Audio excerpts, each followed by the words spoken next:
Ava, did you hear? We're giving away brown sugar. What?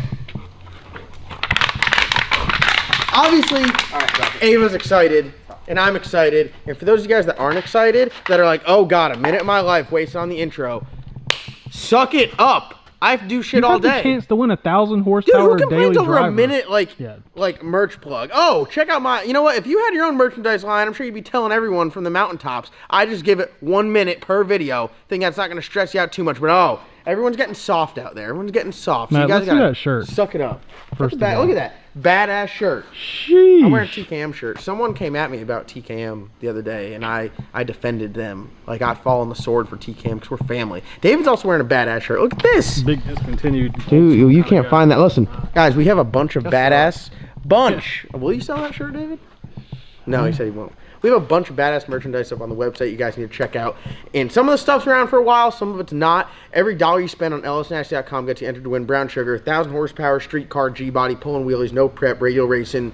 It does it all. It's your classic 80s shit box. It's a load of fun. It's going to go out there and whoop some ass. And I think it's the best car we've given away because it was one of my personal cars that I've raced a lot and had a bunch of fun with. So lsnasty.com, everything that you need to see is on the website. Go and check it out. We got some badass hats right there. I actually picked this up from the trophy case today. LS Nasty racing hat, fitted. You can't beat that. Matt's got one of the classics, LS Nasty with the camo. OG. Yeah, I don't know if that one's even available. That thing's seen some things. You were wearing that hat when you wrecked that car. Mm-hmm. Not that exact one though, because that one's still, I think, sitting in the car. Is it in the car? They had a couple hats in there. All right, we are very close to firing up Hank. We've been working on it. Not really all day. We're working on some other things. We're out and about, running around. But it is just about time we fire up cars, 12:15. So we're right around the corner from firing up. And I really built this car with Matt's help, opposed to saying that, not taking any credit away from Matt, saying Matt built it. But this was kind of like my first, I've done quite a bit of everything on there, which is terrifying, I know. Not a real big wirer. As you guys know, Matt does all my wiring, especially on all like my high-end race car stuff. Like, he's doing the wiring on the Colorado. It's badass. What'd you do on that? You did the interior? The interior, because we didn't have any of the engine sensors and everything. So. And it's bad to the bone. You look at it, it's art. After doing just a little bit of wiring, you understand, and you could really appreciate how badass, clean wiring harness of that level, which has every sensor you could possibly think of. So it's a lot of shit everywhere to make it clean, neat, and organized. When I have like 3 wires and I'm like, oh, how do I do this? You really have appreciation for that. So are you gonna tour guide us through this? Yep, so we kind of went through the basic stuff. Like, we've done some battery cable stuff. Today we've gotten a lot knocked out on the wiring, and the wiring can be very tedious. So we got all our battery stuff ran, our battery cables ran from the front to the rear, battery disconnect, our switch panel in there mounted. Let's show them where the switch panel is mounted. I think it's kind of cool. I like it because we're trying to keep it like street car incognito. Everyone's going to say it's a race car because it's got a rear mount radiator, which I don't understand. And it's got a shifter with an air pod on it. But we have the switch panel. I keep it simple. This is like the same switch panel I have in the Black Sheep. You have, this one's going to be set up with, just HOLLEY on and then CO2 boost controller. Yep, arm. Boost controller arm. And then we're not even going to use the third one. I like to keep it simple. That's really all you need. I thought we were doing we do the headlights and stuff on the third one. Oh yeah, we can do the headlight. There we go. Perfect. So 3 switches run your entire car, and then you can close it. So, I mean, how cool is that? We're going to keep it clean in there. HOLLEY 7-inch dash. And then we're going to just cover up where like the radio and all that stuff went because no AC or anything on this. Street strip car. But it is a real deal street car. Everyone's going to be like, oh, John, it's not a street car. The radiator's not in the front. Well, it's in the back, so... Still has one. I mean, your mom's got a front door, but I use the back of her house. Don't want the house to get her homemade apple pie. Don't want you guys thinking I was meaning anything else by that. Yeah, so a lot of work on this thing. We got the coolant system filled up with water, which we're really kind of going to purge it once we fire it up. I think it looks, I don't know, maybe it's just I'm like more into this build because I've had to do it all instead of subbing it out or paying someone to do it. Got our John welded in our O2 bung here on the titanium backpack. Titanium welding. TISSFab.com. Use code LSNasty. Get 20% off. I don't know why you wouldn't want to do that. we're running this exhaust on everything. It's We cannot badass. forget to wipe that exhaust off. Before Yeah, we we start have it. to wipe it down, David. That's your job. David won't let us forget. dropping David's the like a ball on that racer one. at heart. I mean, I would prefer to not have fingerprints all over the titanium exhaust, but I mean, I would think you would want the same thing. Yeah, We'll wipe it down. So I think we're just about plugged up everywhere. Yeah, we need to do some alternator wiring, some Which stuff. I don't have it here to do the alternator one, but we could fire it up with that. Yeah, no, that's what we're trying to get to, where like bare necessities are fired up. So we went through and relocated our map sensors. I don't know if you guys saw in the last video, we had to weld some stuff up on here because the spacer didn't really fit. So we got that done. Got some transmission stuff done. Been putting plugs in the motor, just kind of going through and doing the once over fire over and really going over it, because man, when you crank something up and you got a major oil leak because you forgot to put something in there, not fun. So we're going to go over it real well, make sure all our turbo stuff's tight, make sure our transmission lines are tight, transmission cooler lines are tight. But right now the biggest thing is we need to extend the fuel pressure wiring, because the fuel pressure sensor is now over on the regulator and it's mounted over there. So John's kind of going through that. He's Dude, big wiring guy. Yeah, he's been doing good. Now we're gonna go. Except I'm shaky for some reason. I don't know if it's because I haven't eaten in forever, or it's the Coke. I mean the monsters I was drinking. How many people are gonna take that joke seriously? Oh, 100%. Probably a lot. They're gonna be like, John's on Coke. I knew it. Yeah. we might have 88 shits box, but we're not on coke. Yeah. I do suffer from functioning ADD though. I function with it every day. We use the term functioning loosely. Very Matt asked me to get him a loosely. screwdriver the other day, and I was upstairs like cleaning the damn storage. I'm like, It just happens like that sometimes, you know. So all right, you're gonna do this to show them because no, you're John's doing it. Dude, it takes forever when I do it. I know, but you know, All sometimes. right, heat shrink. No, just John's like, I'm gonna do it. I don't know what I'm doing, but I'm just gonna start putting it on there. So the biggest thing you want to do is just right now, since you got everything crimped. Yeah, look, first of all, we are extending this, so I had to do butt connectors, non-insulated butt connectors with adhesive heat shrink. I'm using the Chinese kind, but they have two different Chinese kind. One is an aluminum soda can, and the other one is like thicker. 14 gauge aluminum. Like a tuna can. Yeah, it's better. Yeah, there you go. Very, very comparable. Also, don't cut them all at the same place. Matt's taught me that, because if you cut them at the same place, you got a giant knot right there, and it looks like Fido's ass. Yep. So These are our wires, so now we're going to cut them to length. So after we do that, you can set, and what you're going to be doing now is take this is Raychem DR25, pretty much the best non-adhesive heat shrink that you're going to find anywhere. So bring it on over here and go from pretty much where you're going to be running it to. You probably won't be able to go much over that because it's pretty small. It's 1/8 inch, it's the smallest they make. So you're going to get your length right there. You're going to be somewhere in there, so you want to kind of cut it probably a little bit short so you can poke it through, because we're going to be doing the thing. All right, now. So I do have some experiences with this, because Matt will be like, hey, he'll have like a knot. I mean, he builds the whole entire harness. He's not buying anything. He's just buying the raw materials and assembling it. And he'll be like cramming like damn 50 wires through there, and he's got like soap on one end, and like we're pulling on it. It's yeah, because I mean, you could do a lot larger one, but then sometimes it doesn't shrink as tight. You can do concentric twisted wires. To me, the concentric twist wire harness is a lot better for us. Like, it lays better, so depending on how it's running. But if you're building the harness to lay a certain way, you can build it without that, and I think it's much quicker to build it without concentric twisting. So there we go. We just start feeding it through. So this one ain't too bad. You get some like 4 20 gauge Tevsel wire. Gets a little difficult. 5 is like you're really struggling to push it through there. So but luckily you can have a buddy straighten it out. We keep David in house, and we just put him on the other end. A little bit of suction. I mean, I kid you not. Yeah, you can twist this, and that'll help it go through the wire. There you go. Kind of feed it on there. Keep going.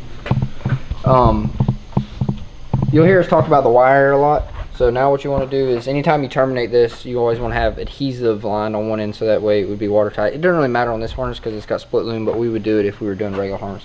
So you want to take your adhesive line. This is 4-to-1, so this will shrink 4 times to 1. They have 2-to-1, 3-to-1. They have SCL, which is a lot thicker. Tons of different, when you really get into specialized wiring, there's a lot of different heat shrink available, and there's just so many different things that like tape. Like people are like, "Oh, tape's tape," but it's really not. So, all right, do you have your heat gun, or are we using the torch? No, we're torching it. Matt's got a nice heat gun. Well, I should say, I was forced to buy a nice heat gun that I don't use because I was tired of bringing everything up here because then I get back and I'm like, shit, I left my heat gun up there.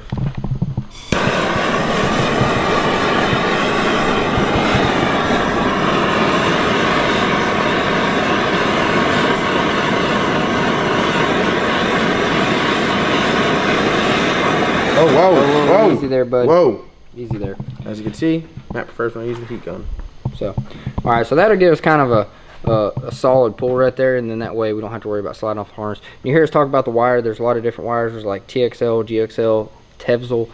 Most of that is referring to the insulation. This has a PTFE style insulation, and this 20 gauge wire, even though it looks small, will carry a lot of amps. It'll carry like probably like 15 amps, maybe 20 amps. You wouldn't want to do it that much, but the car almost caught on fire once because we shorted something out, and literally everything I shorted something out, and everything that this was touching melted except the wire. Yeah, this 20 gauge, like it's some tough stuff. So also look at how much neater this looks than just like the split loom. If like imagine if the entire harness was built out of this, how good it would look. Yeah, you're going from that to that.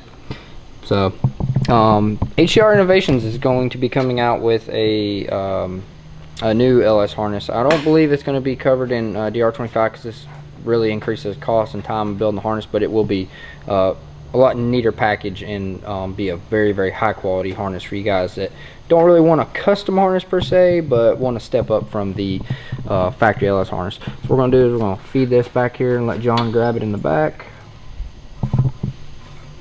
Let John grab it in the back. I don't see John, it, bud. grab it in the bud. back. You ain't back here yet, bud. Get that hand up I'm under on there. this side. It ain't visible.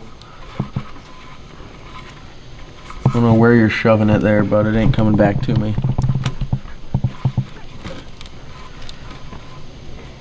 You might have to get it. You might have to get up in there.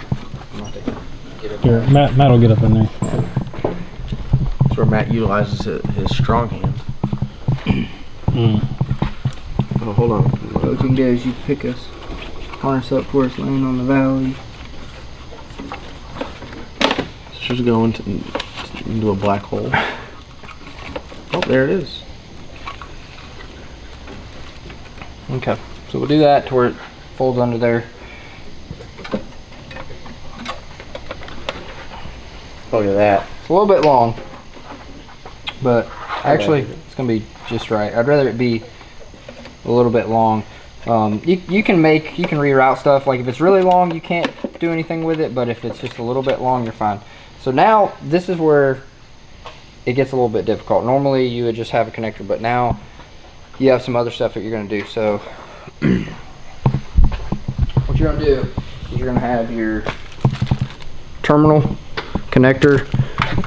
Don't forget your heat shrink. You want to make sure you have your heat shrink that'll fit over your 90-degree boot. Ooh. These whoa. Fancy. Yeah. Wow, we're really stepping it up here. yeah, these are like RB90 boots. So you can find this. It fits fairly tight over that. A little bit of lubrication, soapy water spit. So you gonna spit on it? Spit on it. It'll slide over there, and then once you do that, and this clips over, like any of your 3-pin Metro Pack style connectors, it'll have this right here, so this will actually clip in like that right there.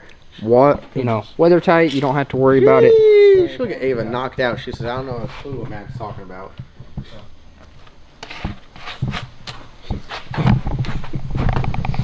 So kind of cut this.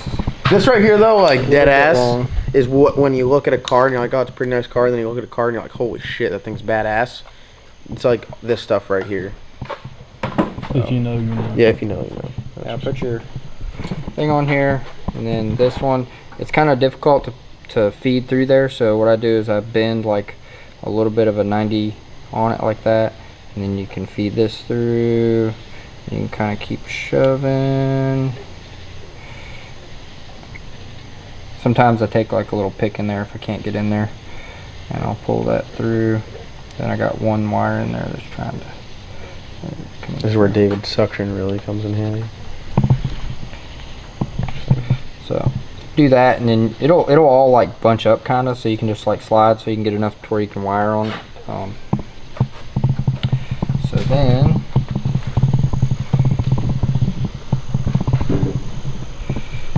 Like that. Be good. I'm gonna cut just a little bit off the wire, even though it might make it a little bit more difficult. This is a little shorter.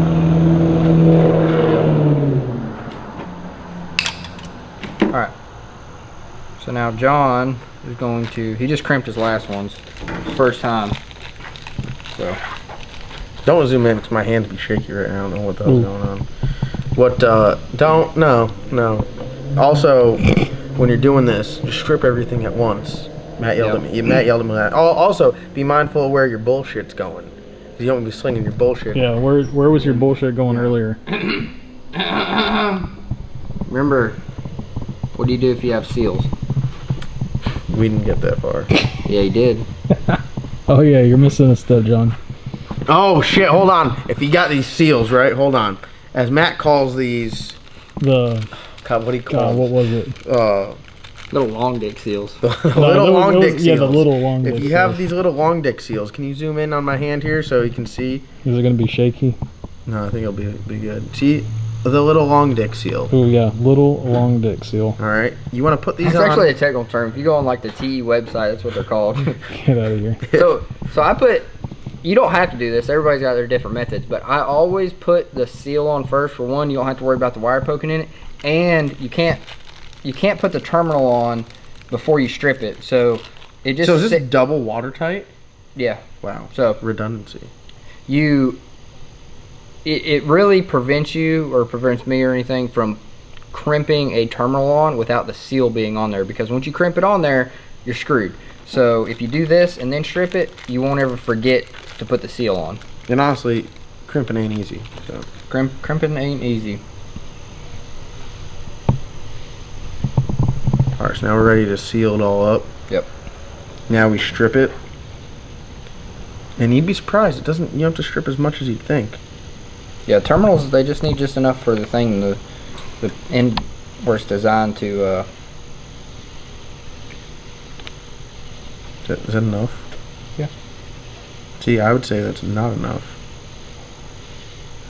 You gotta think how wide your landing is for your crimp. Alright, so we're stripped. Now, I suck at this part. Yeah, I'd be shaky as hell too, so I just look like I'm a mess right now. Put this on the whole round end. I don't know, these are some weather pack crimpers. I'm not really big on all this technology for this stuff. Make sure you're on your end, I know that. Am I on the right one? No, it's in the middle. Okay. 2818. There you go.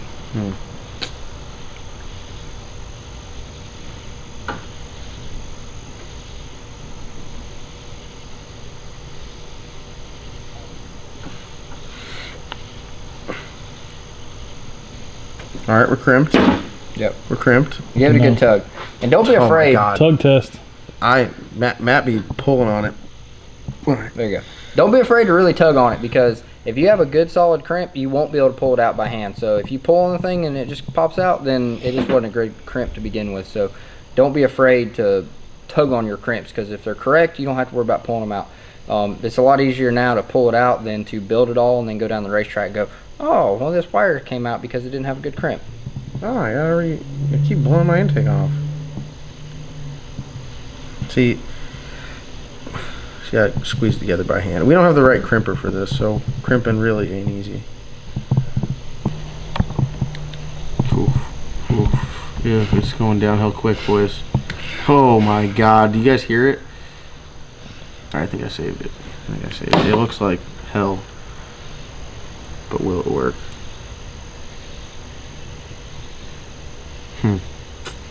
We're in there. We're not in there. I'm like 3/4 of the way and I'm stuck. Yeah, it's now you're past the point of no return. Just shove it in there.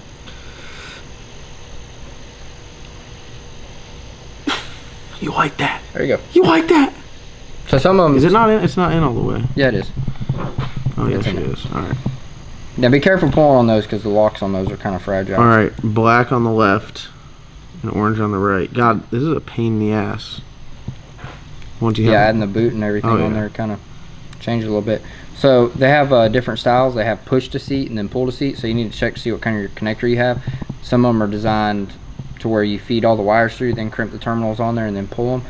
And then some are designed like this, which is push seat. Because you can unpin these. Like if I put them in the wrong ones, you can unpin them and switch them. Yeah, if it was a pull to seat, once you did that, you just have to cut the terminal off and put a new terminal on it because the harness goes through it. I'm not a huge fan of anything that's pull to seat. Some stuff is only pull to seat. Dude, this is with the boot on there. Holy shit! This is for the birds. God, I watched Matt do a wiring harness for a week straight, and I was like, oh, that's cool. Get that last one in there. Oh, this is cheating. This is how you learn. Alright, and then once you're done, put your lock on there. All this for fuel pressure. Just think about it. If we had a carburetor, we could just have a mechanical gauge. That sucker's got to go in more. No, it's just rotated kind of funny.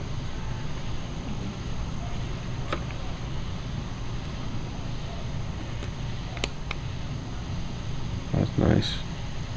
So usually do that. Check, make sure it locks. Everything's good there.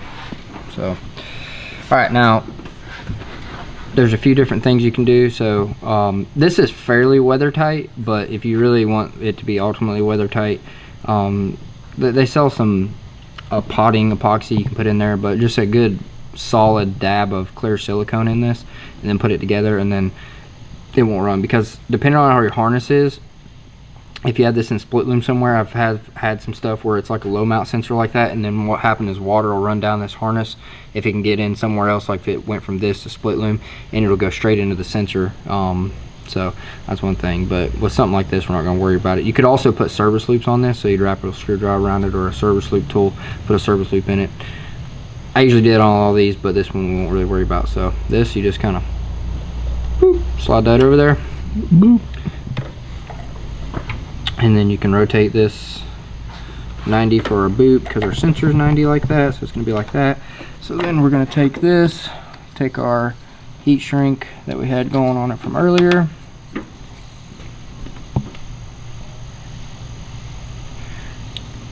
a little bit of lube there, slide it up about halfway. We're going to take our temperature controlled heat gun,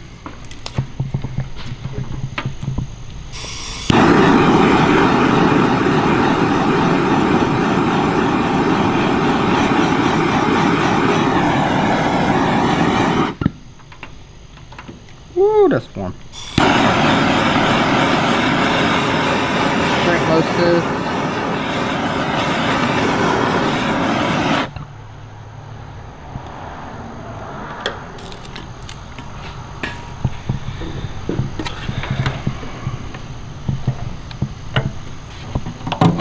Bam, you have properly extended your fuel pressure. You can route it like that. We'll go under the throttle cable.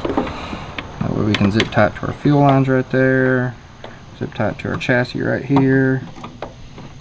Bam. So we're gonna have one there, and then just kind of shoot down like that, and then straight in the harness. So. Also, when you guys are like, oh man, why does it take you guys, you know, so long to build cars? Well, we extended this one sensor. Properly. Yeah, and it's not like we did it like. Oh, we could have done it in like what, 2 minutes, really. No, I mean it takes a while. No, I'm saying if we had to. If we're at the track, we're like, okay, we got to extend that to make yeah, this work. you know, you could. But building stuff like some of this, I mean, you guys, unless you build race cars, you don't know. Like when that one thing, it's like, oh, build a throttle cable bracket, or oh, build this or build that. Like it's so easy to say build it, and sometimes it is. But you could have two cars and be like, oh, build a throttle cable bracket, and it take 2 minutes, and then oh, build a throttle cable bracket, and it take 2 hours. Every car's different, every build's different. You know what you're working with, what else you got going on. So. That's just how it is. But right now, we're on the home stretch with this. Put some oil in this bad boy. Yeah. Find a filter. Give it a good once over. I gotta do some more wiring in the back for I probably won't worry about our secondary fuel pumps and all that other stuff tonight. Because we're just trying to hear this thing with some fire in the pipes. Now, absolutely, I'm gonna tell you, I despise starting a car up past 12 o'clock because it's always like, oh, this isn't right, and then you do that and you work on it, and by the time you know it, it's like 5:30 in the morning.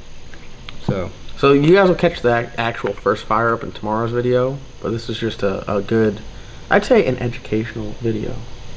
yeah. So if you guys want to do some wiring, if you want to try to like get into doing some, you know, hone your skills and kind of leveling up, then Level up. yeah, well, Gotta level up. You guys can hit up Matt on Instagram and ask him all the tech questions. Don't bother asking me. You just ask me if I'm gonna buy and sell something. Ask Matt, hey, my wife's GMC Yukon, I'm thinking about putting a single turbo and Holley Terminator on. I have $7 and she doesn't need to know about it. Those are for Matt. Not she's gonna be like, what the hell's that noise? She's gonna be like, it's the air filter I put on it. All right, But guys. now you gotta run 93 in it all the time. That's going to wrap up today's video. Be sure to go over to lsnacks.com, pick up some merchandise, brown shirt giveaways live. You guys don't want to miss out a chance to win that. Oh yeah, Timothy is bought. Oh, God. He's bought hundreds of thousands of dollars already. He literally has wiped out the whole East Coast of Gildan next level t-shirts. I ain't got no Gildan BS on my site. I pay extra for this. How comfortable? That's comfortable. Durable. Yeah, they last a while. They get holes burned in them from when you weld, but there ain't no t-shirt's gonna hang that, you know. At least if you catch a Gildan on fire, the whole thing goes up like it's just done. Yeah, and you look dumb because they fit terrible. If you're gonna catch on fire, do it style. Yeah, don't look dumb doing it.